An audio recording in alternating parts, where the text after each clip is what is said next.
एक विद्वान गए काशी और गए किसके लिए? भागवत जी का अध्ययन करने। वहां जाकर के उन्होंने बड़े प्रेम से भागवत जी का अध्ययन किया और 12 वर्ष रहे काशी में। अच्छे विद्वान बने, भागवत का पारायण और अपना बढ़िया कर्मकांड, भागवत सप्ताह करना बड़े विधान से जैसे उन्होंने तैयारी की। और तैयारी करने के बाद में मन में विचार आया, अब गांव में चलेंगे तो वहां चल के कथा करेंगे। बेचारे काशी के भाव में चले आ रहे थे, ट्रेन में बैठे, ध्यान देना, माला हाथ में है और अपना माला जप करते हुए भगवान के चरणों का चिंतन करते हुए चलते आ रहे थे पंडित जी। और जब रास्ते में आए तो हुआ ये कि अब देखो लोग भी बड़े अजीब है, कम से कम धार्मिक लोगों को तो कम से कम छोड़े ही दे। हाँ, पंडित जी आ रहे माला जपते हुए, सीताराम सीताराम राधे श्याम। और बीच रास्ते में उन्होंने सोचा कि अब बड़ी दूरी है, अब भूख भी लगी, थोड़ा चलो नहीं स्टेशन पे गाड़ी रुकी है तो कुछ थोड़ा आहार कर लिया जाए। बेचारे नीचे गए, फल खरीदे, जेब में हाथ डाला सो हाथ निकल के बाहर हो गया। माला जपते आ रहे थे बेचारे, अरे माला जपने वाले पंडित जी की तो किसी ने रास्ते में पूरी जेब ही साफ कर दी, मामला साहब।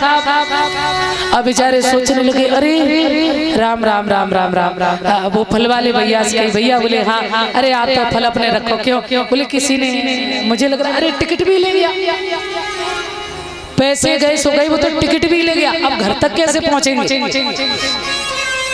बताइए। कुछ लोग जाते हैं गंगा स्नान करने और उसमें गंगा में नहाते हैं, बड़े प्रसन्न होकर के हर हर गंगे हर हर गंगे हर हर गंगे।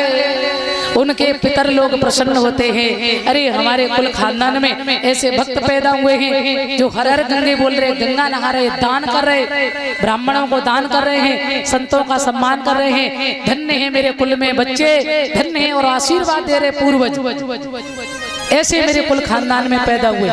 और वही घूम रहे चोर और लुटेरे, वो कह रहे हैं कि तुम करो हर हर गंगे, हम कर देंगे तुम्हें नंगे। हाँ, तुम लाओ और हम सामान लेके गायब। और उनके भी पूर्वज देख रहे हैं, सोच रहे हाय हमारे खानदान में यही पैदा, वही सब खानदान को ही नाश कर दो। अरे कम से कम धार्मिक लोगों को या धर्म स्थल को तो छोड़ ही दे, अगर चोरी करनी है तो बहुत जगह पड़ी। अब बेचारे माला जपने वाले पंडित जी की रास्ते में जेब साफ। अब बेचारे अरे भैया फल ले लो, तो फल वाले भैया ने कहा कोई बात नहीं पंडित जी, अब ना पैसा है तो तुम तो थोड़ा बहुत खा लो, कोई बात नहीं ले जाओ। बेचारे पंडित जी आए, बैठ गए, मन में सोचा कोई बात नहीं, जेब तो कटी गई है पर सब प्रभु जी पार करेंगे। हाँ, मुख में हो राम नाम, राम सेवा हाथ में, और तू अकेला ना ही प्यारे राम तेरे साथ में। सीताराम सीताराम सीताराम कहिए, जाई हृदय राखे राम। पंडित जी फिर बैठ गए। रास्ते में जाके जब नजदीक पहुंचे तो एक स्टेशन पे जाके उतर गए और मन में सोचा कि अब काशी से पढ़ के आए, घर जाएंगे, लोग कहेंगे क्या लेके आए, तो जेब में तो कुछ भी नहीं है। बेचारे सोचने लगे चलो यहीं रास्ते में गांव में चल के कथा करेंगे और फिर उसके बाद में घर जाएंगे। सो एक पंडित जी के यहाँ पहुंचे और जाते ही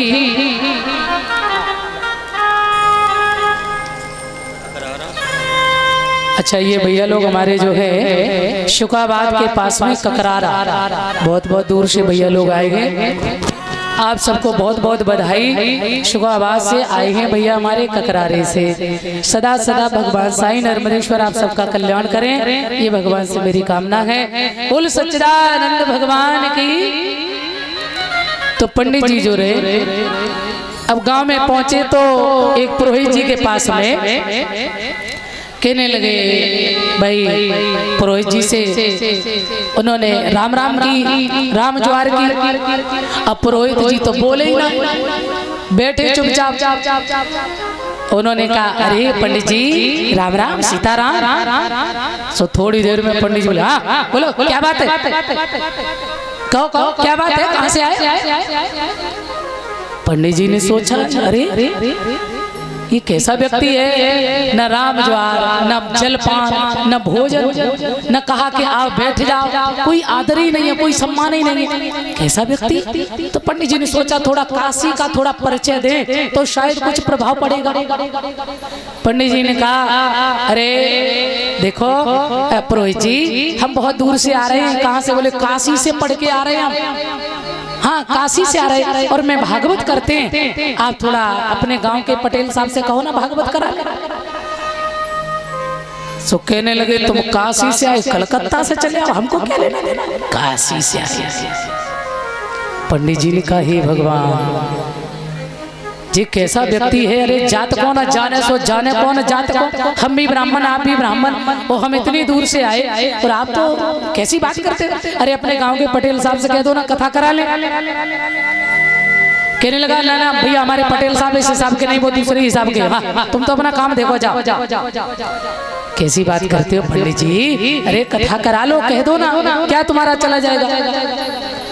अब पुरोहित जी चले पंडित जी को लगे पटेल साहब के नाम। सो पटेल साहब से जाके मिले, पटेल साहब हाँ एक पंडित जी आए, हाँ 501 रुपए बबली बहन सैफई से देके गई है, सदा आगे बढ़े। बोले एक पंडित जी आए और ऐसा कुछ नाम बता रहे थे कि वो भागवत कथा करते।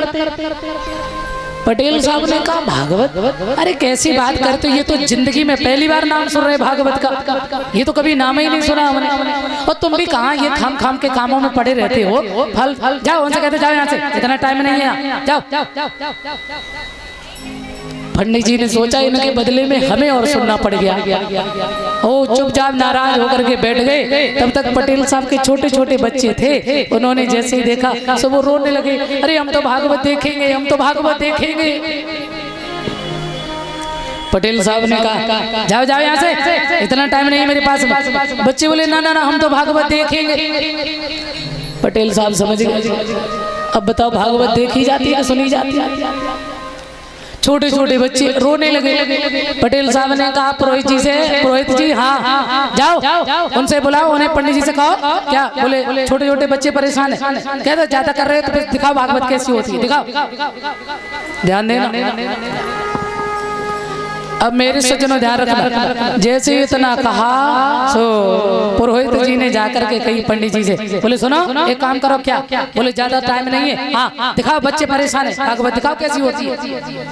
अरे बोले महाराज ऐसे थोड़ा नियम से होता है सब काम, नहाएंगे धोएंगे स्नान करेंगे और विधि विधान से फिर थोड़ा मंगलाचरण। अरे बोले ये मंगलाचरण हम नहीं जानते कुछ भी, हाँ तुम तो कथा दिखाओ बस।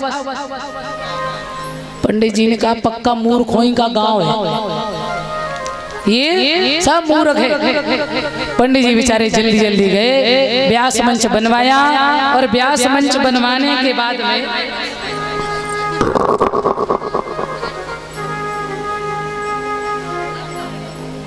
आ जाइए, ये बहनें सम्मान कर रही हैं। भगवान ने सुख समृद्धि दे, सदा आगे बढ़े, भगवान से मेरी कामना है। तो मेरे सज्जनों ध्यान रखना, अब धीरे धीरे समय हुआ भैया, कथा आरंभ होने का समय आया। पंडित जी ने जल्दी जल्दी अपना ऐसे उल्टा सीधा लोटा 2 लोटा पानी डाला और अपना बैठ गए। और कहाँ व्यास मंच नहीं बना था, पटेल साहब जहाँ सोते थे एक पत्थर की सिलिया पड़ी थी, सो उसी पे अपना व्यास मंच बनाया और कथा सुनाने के लिए बैठ गए बेचारे। अब गांव के सब लोग बैठे इकट्ठे, बोले 2-4, अरे बोले चलो, अरे ना ना ना अभी कथा देखेंगे, कथा कैसी होती है, ध्यान दे कथा देंगे, कथा कैसी होती है। वो भी बैठ गए। अब छोटे छोटे बच्चे न्यों करके बैठे हैं कि अब ये कछू मोई लग रही, वो ये समझ रहे कोई तमाशा होता होगा, ये बंदर नचाएंगे, भालू नचाएंगे, हैं बढ़िया कोई ना कोई चमत्कार दिखाएंगे, ऐसी भागवत होती होगी। अब पंडित जी बैठ गए कथा करने के लिए, बच्चे बैठे हैं। थोड़ी देर हुई, अब पटेल साहब भोजन करने गए और भोजन करके आए और 22 सिल्ला पे बैठ के वो सोते थे। माँ पंडित जी कथा कर रहे, सो आए पटेल साहब, उन्हीं के जंघा पे रखो सर और सो गए। बोल गोविंद भगवान की। अच्छा सो गए इसकी बुराई नहीं। अब सोते समय कुछ लोग जो घर्राटा जिसको स्लीप साउंड कहते, हाँ अब सोते समय घर्राटा बजा रहे। अब वो तो बेचारे कथा कह रहे पंडित जी, एक तो कथा और ऊपर से पटेल साहब रखे सर। ध्यान रखना ये 501 रुपए नरेश भैया साला से सम्मान कर रहे, सदा आगे बढ़े। हाँ दीदी, कुछ दानदाताओं ने पंडाल में दान दिया है, इनके नाम इस प्रकार हैं। 511 रुपये राजा राम यादव कमई, 200 रुपये राम सेवक मास्टर ककरारा, 2100 रुपये Praveen Singh doctor Praveen Kumar master Kakrara, Praveen Kumar master Kakrara, 500 रुपये डॉक्टर उपेंद्र सिंह यादव ककरारा, 500 रुपये डॉक्टर